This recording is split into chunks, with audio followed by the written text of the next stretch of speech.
muratag nagtan-aw og teleserye sa Senado mahigala nga bidang paspasas mga twist sa mga panghitabo.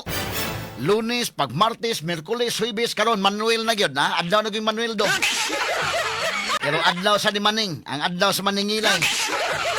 Yagi tala sa katawa-katawa mga higala kay bida.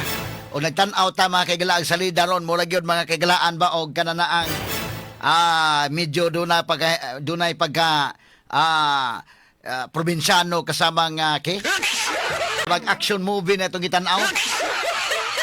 Action movie sagol pod love story kay nagkaguliyang pod mahigala si Kiko Pangilinan o si Robin Padilla sa Senado.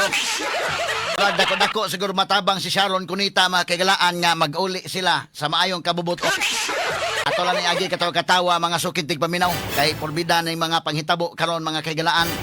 Ang atong mga nagunang balita, Senador Ronald Bato de la Rosa nakabiya na sa Senado alas 2:30 kagahapon sa kadlawon. Kauban mahigala matod pa si Senador Ruben Padilla. Straight to the point. Kantalig pagtagad do buntaga mga kaigalaan sa atong pagban-uban ining atong tulumanon ug inyong tulumanon. Straight to the point. Gihimo na puning dakong isyu mga higala pero duha ka kampo. Lain-lain magyud mga kaigalaan og kinini ang mga katarungan, lain-lain mga higala og mga pamahayag. Ang mga against mga kaigalaan ni Bato, kato mga antay ni Bato mga higala, maingon gyud ngano naka-eskapo man nga duna na may warrant of arrest. Ngano ngano nakagawas man sa Senado. Straight to the point. Kadto sa dumadapig ni Bato, maingon mga kaigalaan nga wala man na iskapo. Kanang pulong iskapo dili na mao. Kanang pulong iskapo kanang duna na legal basis ngano nga naakas o sa kalugar, naaka dihang lugar unyan iskapo ka ni escape ka mga kaigalaan. Kini nilakaw lang.